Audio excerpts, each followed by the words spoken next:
here's a recipe I got from a friend and have adapted slightly. Um, Wonderful vegan frittata, which uses chickpea flour, and I'm inking it here after having penciled it.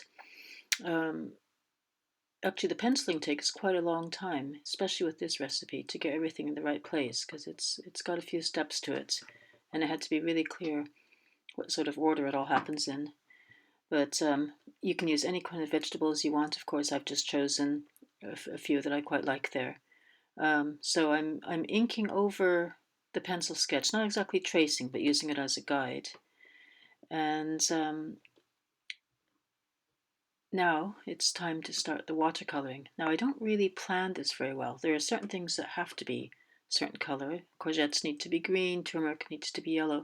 So I do the things first that need to be the color that they are. I always use grey for measuring spoons instead of using colored plastic ones, partly because that's what I have, and partly because I don't want it to conflict with the food.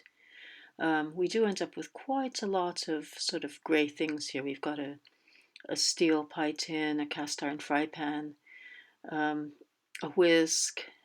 I make my handles wooden just because I quite like that. Let's see. Then I choose one color that's been used somewhere in the picture to do the lettering. It doesn't really have that much to do with the food item itself, but that just represents the red peppers. I just don't want to introduce another color and make it too busy. Um, then I do the same for the worktop.